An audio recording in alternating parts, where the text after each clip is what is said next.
네, 오늘 한번 좀 단타에 대해서 좀 얘기해 볼게요. 다들 이제 단타에 관심이 많으시죠? 네, 그래서 경매 단타 투자, 네, 이거에 관심이 많으신데 제 유튜브를 보시는 분들은 아시겠지만은 저는 사실 단타 투자 얘기를 그렇게 많이 하는 편은 아니에요. 예, 정확히 말씀드리면은 조금 괜찮은 자산을 장기 보유하자, 예, 이런 개념인데 경매 단타 투자를 하는 것 중에 하나가, 예, 지분 경매거든요. 예. 그래서 이제 지분 경매 같은 경우에는 뭐 단타 투자를 하라고 제가 이제 말을 하고 있는데, 오늘 수강생분께서 이제 입찰을 하셨다가 결론적으로는 폐차를 하셨어요. 예, 그래서 떤 물건이고 어떻게 접근을 해야 되는지 한번 좀 말씀을 드릴게요. 이제 물건을 보시면은 남양주 다산동에 있는 물건이고, 이제 다산신도시에 있는 아파트거든요. 그래서 건물 면적은 12평인데 이 아래쪽 보시면은 지분이라고 써 있고 지금 2분의 1 지분이거든요. 예, 2분의 1 지분이면은 일반적으로 부부인 경우가 많고, 이 물건 같은 경우에도 조사를 좀 해보니까, 예, 부부 물건이었고요. 부부 중에 한 분 이제 지분이 나온 거였어요. 그래서 2분의 1 지분이면 지금 전용 25평짜리 국민평형이죠. 그리고 층수는 이제 18층 1804호의 물건인데, 이거 같은 경우에도 12명이나 들어왔고, 결론적으로는 이제 공이자분께서 우선 매수 하셔가지고 이제 공이자분께서 받아 가셨어요. 그래서 생각보다 많이 들어왔다고 좀 놀라셨다고 하시더라고요, 수강생분도. 그래서 3억 3천인데 수강생분이 아마 3억 1천인가, 예, 이 정도 있었던 것 같아요.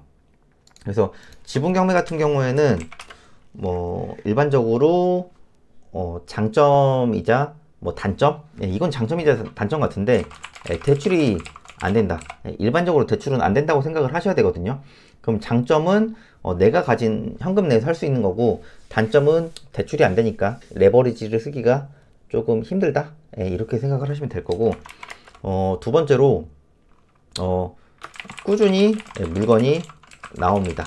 예, 그게 경기가 좋든 안 좋든 뭐 꾸준히 물건은 나오거든요. 그래서 예를 들어 이렇게 아파트 같은 경우에는 부부 공동명의가 있는 경우도 있고, 어, 공동명의, 그리고 뭐 상속, 예, 증여 등 뭐 가족관계, 예, 이런 물건들이 많이 나와요. 그래서 뭐 아파트도 나오고 빌라도 나오고 토지도 나오고 뭐 상가도 나오고 건물도 나오고 종류별로 엄청 많이 나오거든요. 그래서 이거는 접근을 어떻게 보면 심플하게 했는데요. 시세 조사를 해보면은 N단지 정보를 보면은 지금 단일이고 가격 순으로 매매를 보면은 한 7억 2천 정도가 제일 싸죠. 그래서 실제로 조사를 했을 때도 한 7억 천에서 7억 2천 정도? 네, 당장 매도가 되는 가격으로 조사를 해보니까 그 정도로 나와서 지분 가격이면은 한 3억 6천 정도 되죠. 2분의 1 가격이니까. 그러면 이거를 낙찰을 받으면은 3억 3천에 받으신 분은 일단은 공유자랑 협상을 해요. 첫 번째로. 네, 낙찰 받게 되면 공유자와 협상을 합니다. 일반적으로 아파트 같은 경우에는 심플하게 빨리 되는 편이에요.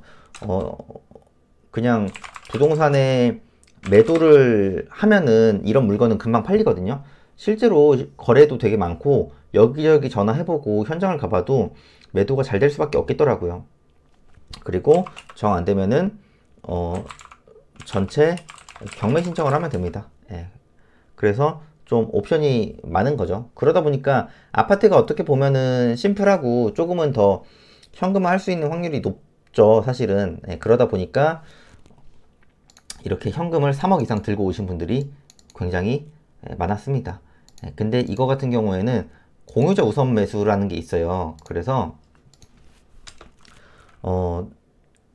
지분 경매가 나왔을 때, 예, 공유자, 예, 그러니까 이분으로 치면은 즉 이제 지금 이분 같은 경우에는 이 김영성님이랑 남편분이 이제 좀 뭔가 좀 경제적으로 힘들어진 것 같은데, 그 공유자면은 보통 와이프죠. 예, 와이프가 공유자 우선 매수권을 신청을 해서 이거를 주장할 수 있는 권리가 있습니다.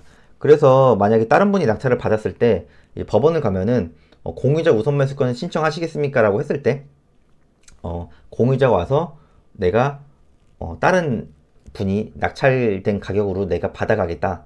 예, 그러면은 공유자 우선 매수권 신청을 해서 받아갈 수 있는 거죠. 그래서 뭐 신분증이라든가 보증금이라든가 여러 가지 서류들이 있거든요. 그거를 가져오시면은 이 배인선님이란 분이 낙찰을 받았어도 공유자 분께서 가져갈 수 있는 권리입니다.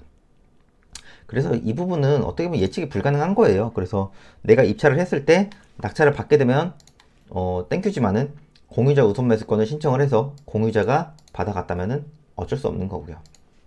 그래서 어떻게 보면은 저는 뭐 단타를 하시려는 분들께는 저는 지분 경매를 추천을 하는 편이에요. 왜냐면은 단기간에 현금화를 할 수 있는 확률도 높고, 그리고 이렇게 뭐 상속 증여나 가족 관계로 있는 거, 공동 명의로 있는 거, 이런 거는 사실 전국에 너무 많거든요.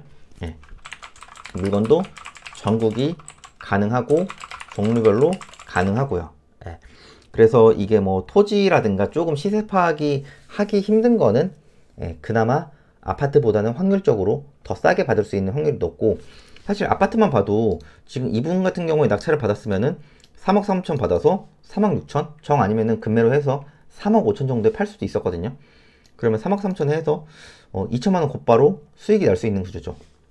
이게 이제 협상이 잘 안 될 수도 있고 될 수도 있어요. 근데 이거는 협상하기 나름이라서 누가 하면 금방 되고 누가 하면 시간이 오래 걸리고, 그래서 어떻게 보면 이런 협상 부분도 조금 진입장벽이 있는 부분이거든요. 예, 그래서 이 부분은 누군가는 기회로 삼고 시도를 할 거고, 누군가는 머리 아프다고 안 하겠죠. 왜? 그냥 협상을 해야 되는 것 자체가 부담이니까요. 예. 그러니까 협상도 그냥 심플하게 하시면 돼요. 예. 상대방의 의중도 물어보고 상대방의 생각도 들어보고, 예, 그래야 되는 거지. 내가 낙찰 받았는데 어떻게 할 거냐, 얼마에 매도할 거냐, 얼마에 매도할 건데 사실 의향 있냐, 약간 너무 형식적으로 나가면은 그게 꼬여요. 예. 그러니까 좀 상대방 얘기도 많이 들으시고, 그리고 내 의견도 살포시 제시하시고, 그렇게 몇 번 얘기하다 보시면은 이게 사람끼리 하는 얘기라서 생각보다 그렇게까지 막 끝까지 가시는 분은 드뭅니다. 그래서 이분 같은 경우에도, 제 수강생분 같은 경우에도 이제 가용자금에 맞게 좀 할 수 있었고, 그리고 그분 같은 경우에는 좀 자신감을 얻고 싶으시대요. 이렇게 단타 투자를 해서 뭐 조금의 금액이라도 벌고 싶다. 그래서 이분 같은 경우는 지분 경매를 추천드렸고, 일단 처음이니까 조금 안전하게 아파트 위주로 좀 말씀드리고는 있긴 해요. 예, 그래서 사실 아파트도 할 수 있는 건 되게 많이 나와 있거든요. 그래서 저한테 피드백 받으시고, 어제 밤늦게까지 피드백 받으시고 이제 입찰가도 정해서 들어갔는데, 저는 무조건 3억은 넘겨야 된다고 말은 했고, 좀 가이드라인을 드렸는데 확실히 좀 높게 쓰신 분이 있긴 하더라고요. 예, 근데 내가 원하는 수익 범위를 정해서 최선을 다해서 쓰고 나보다 더 많이 쓰시는 분이 나오면은 그건 어쩔 수 없는 거고요. 내가 낙찰이 됐는데 공유자 우선 매수권 신청을 했으면 그것도 어쩔 수 없는 거고, 내가 낙찰을 받았으면은 또 그거는 그거에 맞게 내 플랜을 세워서 진행을 해야 되는 거죠. 그러니까 이런 것도 어떻게 보면은 탱크옥션 들어가서 검색해서 지분 입찰 물건 검색을 하면은 지분만 해도 지금 거의 한 2,000개 정도가 있고, 좀 가격 아래로 하면은 되게 낮은 것도 있어요. 예, 물론 이 안에서도 옥석을 가려야겠죠. 예, 그러면은 등기부등본도 좀 한번 분석을 해 보시고 시세 조사도 해 보시고, 그러면서 뭐 예를 들어 감정가를 한 1,000만 원 아래로 해볼까요? 감정가는 뭐 시세가 아니니까 감정가를 1,000만 원 아래로 하면은 매각기일 기준으로 해보면은 50만 원도 있고 900만 원도 있고 200만 원도 있고 여러 가지 되게 많죠. 예. 그러니까 이런 것도 쭉 한번 봐보세요. 여기서 어떤 게 좋을지, 예. 그리고 이게 좋다면은 나의 근거는 뭔지, 예. 이런 거를 좀 정확히 파악을 해보시고 입찰을 해보시는 거를 추천드리고, 이렇게 조금 농지라든가 뭐 토지 쪽 사람들이 좀 조사하기 힘든 거 있죠. 그런 건 확실히 많이 들어오진 않아요. 그리고 시세보다 싸게 받을 수 있고, 시세는 조사를 해봐야 되는 거죠. 그러니까 그래서 단타를 할지 장기 투자를 할지 이런 부분은 어느 정도 좀 방향성을 정해서 정확히 정해서 투자를 하셔야 되는 거고, 단순히 나는 얼마 넣고 얼마 벌어야 된다 무조건 이거보다는 물건의 성격과 물건의 스타일과 이런 거를 보고 정하셔야 되는 거예요. 예를 들어 단타에서 뭐 3천만 원 벌었다 칠게요. 예, 근데 2년 후에 뭐 한 1.5억 이상의 수익을 거둘 수 있는 나만의 확신이 있어요. 그러면 당연히 단타를 하면 안 되죠. 예. 물론 불려서 이 이상의 2년 후에 더 벌 수 있다는 자신감이 있으면 모르겠지만은 일반적으로는 장타 투자하시는 분들이 더 많이 버는 건 팩트입니다. 예, 그러니까 제가 단타를 뭐 하지 말라 이거보다는 좀 방향성을 정해서 어떤 부분은 이제 장기 투자를 하고 어떤 부분은 좀 단타를 해서 조금씩 자금을 불리겠다. 좀 플랜을 세워서 정확히 하시면 좋겠어요. 내 상황이 너무 힘드니까 무조건 단타해야겠다. 이러다가는 2년 뒤, 3년 뒤에 무조건 후회하실 겁니다. 그래서 오늘 한번 지분 경매로 한번 단타 얘기를 해봤고요. 지분 경매도 대출이 안 되지만은 이거는 또 누군가에게 기회거든요. 네.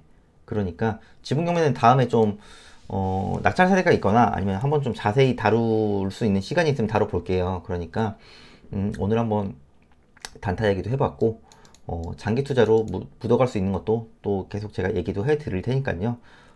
나만의 방향성을 정해서 꾸준히 물건도 보시고 입찰도 하시고 투자도 하시기를 추천드리겠습니다.